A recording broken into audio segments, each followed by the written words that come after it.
जैसे कि last episode में हमने देखा कि यू हाओ और वैंग डोंग ने यूनिफिकेशन टेक्निक को सीख लिया था और उनकी लड़ाई अब अपने से ज्यादा ताकतवर टीम के साथ हो रही थी और उस टीम की टीचर ने भी टीचर ज़ुओ के साथ बेट लगा दी थी कि किसकी टीम जीतेगी।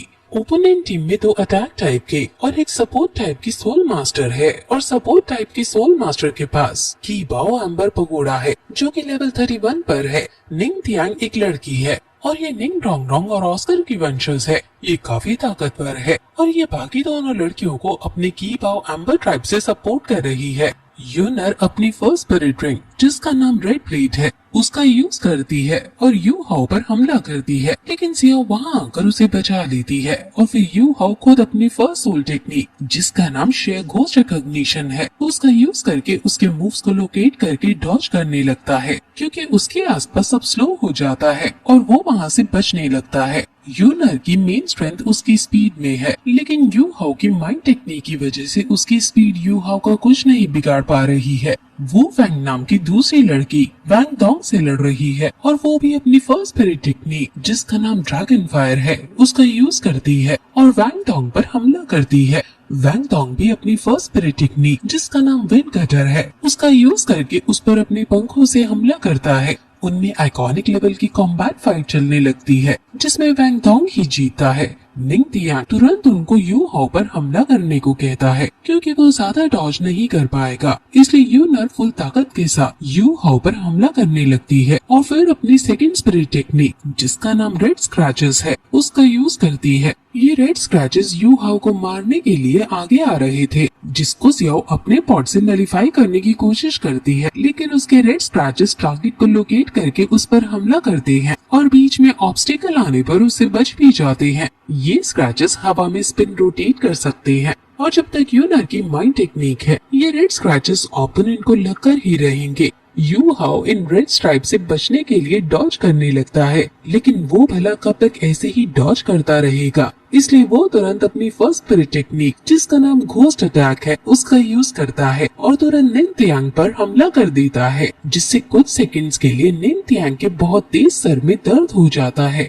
और यूनर की पार कमजोर हो जाती है और उसके रेड स्ट्राइप्स कमजोर हो जाते हैं जो फिर खत्म भी हो जाते हैं। वैंग डोंग भी ड्रैगन फायर के अटैक का अब मुकाबला करने लगता है क्योंकि पीछे से सपोर्ट खत्म हो गया था और वो यूनर को धक्का देकर पीछे धकेल देता है। फिर वैंग डोंग सेकंड स्पिरिट टेक्निक जिसका नाम बटरफ्लाई गॉड लाइट है उसका यूज करता है जिससे आसमान में बहुत सारी लाइट निकलकर यूनर पर गिरने लगती है जिससे उसे काफी दर्द होता है और वो वही बेहोश सी हो जाती है। वो वैंग वहाँ आकर निंग तियांग को संभालती है। निंग तियांग अब स्टेबल होकर अब सारा सपोर्ट वो फेंग को देता है क्योंकि यूनर तो बेहोश है। First part, second speed, third ghost attacks को वो उसके बूस्ट कर देता है और अब यू हाओ को समझ नहीं आ रहा है कि वो कैसे बचे, लेकिन तभी वो अपने सीक्रेट वेपन का यूज करने का डिसाइड करता है।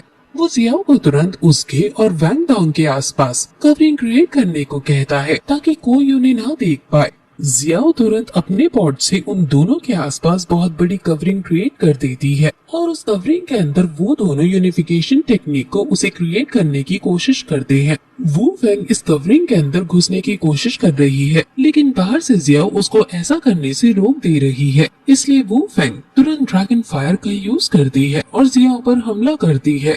जियाओ अपने पॉट से उस पर काउंटर अटैक करती है और उनके अटैक आपस में टकराने ही वाले होते हैं कि तभी अंदर से यू हाओ का घोस्ट अटैक आता है जो सीधे निंग तियांग को लग जाता है जिससे निंग तियांग को फिर से सर में दर्द हो जाता है और वो फैंग की ड्रैगन फायर कमजोर पड़ जाती है जिससे वो भी दूर पटक दी जाती है। अब ये दोनों भी नॉक आउट हो चुके हैं। वो फैंग निंग तियांग को उठाने की कोशिश करती है लेकिन वो बेहोशी पड़ी है। अब यू हाओ की टीम जीत जाती है। इनकी टीचर मोजिन अपनी हार से बौखला जाती है और टीचर ज़ुओ से कहती है कि आखिर ये किस तरह तुम्हारे अजीब स्टूडेंट्स हैं जिन्होंने यूनिफिकेशन टेक्निक क्रिएट तो की लेकिन अटैक सिंपल वाला ही किया, जिस पर टीचर ज़ुओ कहती है कि वो असली मॉन्स्टर है। लिटिल मॉन्स्टर हमारी श्रेक एकेडमी से यही दर्जा श्रेक डेविल मॉन्स्टर यानी तांग शेंग की टीम को मिला था। होस्ट यू हाओ की टीम को विनर घोषित कर देती है और पूरी ऑडियंस यू हाओ की टीम के नारे लगाने लगती है अब जाते वक्त जियाओ पूछती है कि कोई तुम्हें क्यों ना देख पाए, जब तुम वो टेक्निक यूज करो तो तुमने मुझे कवर करने को क्यों कहा, और निंग तियान अचानक से बेहोश कैसे हो गया था। इस पर वो दोनों उसे कुछ नहीं बताते और फिर तभी पीछे टीचर जुओ उन्हें अपने ऑफिस में आने को कहती है। वहीं दूसरी तरफ निंग तियांग की टीम को बहुत गुस्सा आ रहा था कि वो अपने से कमजोर टीम से कैसे हार गए, खासकर वू फेंग को तो बहुत ज्यादा। लेकिन निंग तियान उन्हें शांति से काम लेने को कहती है कि अपने गुस्से को ऐसे वेस्ट मत करो, ये श्रेक एकेडमी है और चाहे हमने अपनी फैमिली से पावर्स को हार्नेस किया हो, फिर भी हम यहाँ के मॉन्स्टर को इतनी आसानी से नहीं हरा सकते हैं। हमें जो ये ह्यूमिलिएशन मिला है, हमें खुद ही इससे साफ करना होगा। वू फेंग के मन में अब हमेशा के लिए यू हाओ और वैंग डोंग के खिलाफ नफरत आ गई है। वहीं यू हाओ अपनी यूनिफिकेशन टेक्निक के बारे में सोच रहा था और ये दोनों अभी टीचर जुओ के ऑफिस में टीचर जुओ के आने का वेट कर रहे हैं। यू हाओ कहता है कि टीचर जुओ मेरी गार्डियन स्पिरिट और मेरी स्पिरिट टेक्निक्स को जानती है, उनकी थ्योरेटिकल नॉलेज भी काफी ब्रॉड है और वो हमें यूनिफिकेशन टेक्निक में गाइड कर सकती है। इसलिए हम चलो पहले उनके आने तक स्पिरिचुअल पावर को रिगेन कर लेते हैं।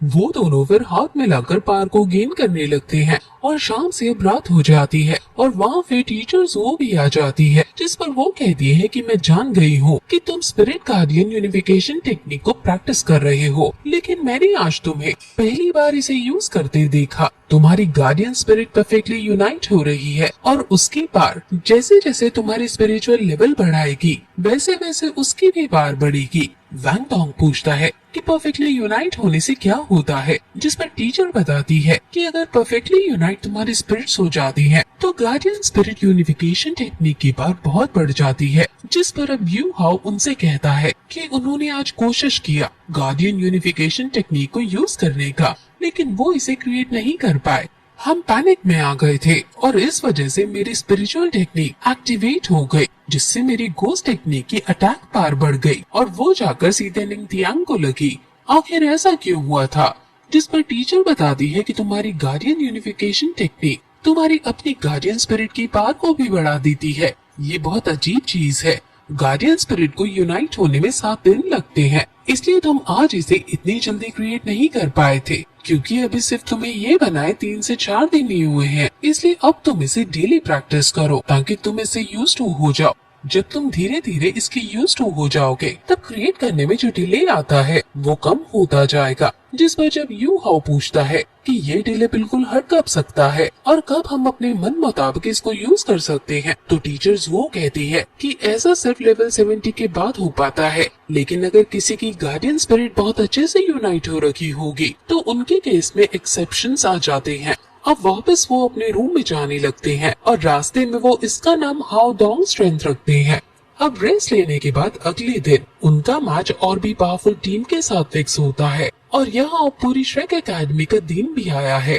इनका नाम एल्डर जुआन है और ये हमेशा खाते रहते हैं। वो यहाँ की कंडीशन पूछते हैं, जिस पर टीचर्स वो बताती है कि फर्स्ट क्लास के बच्चे काफी अच्छा परफॉर्म कर रहे हैं और उनका हार्ड वर्क उनकी श्रेक एकेडमी का असली मॉन्स्टर बता सकता है। टीचर्स वो बहुत ज्यादा ताकतवर टीचर हैं और बहुत अच्छे उन्हें ट्रेनिंग स्किल्स आती हैं, लेकिन फिर भी वो आउटर कोर्ट में रहकर बच्चों को पढ़ा रही हैं। जिस पर डीन कहता है कि अगर तुम इनर कोर्ट में आ जाओगी तो तुम्हारे स्टूडेंट्स वैंग हाओ डॉलो भी बन सकते हैं, लेकिन टीचर्स वो अभी भी उनसे मना कर देती है। असल में टीचर्स वो घोड़ों को और अच्छा घोड़ा नहीं बनाना चाहती, बल्कि वो बच्चों की नींव सुधार कर उन्हें बेहतर बनाना चाहती है बचपन से। इसलिए वो क्लास 1 की टीचर बनी हुई है और फिर ये एपिसोड यही खत्म हो जाता है।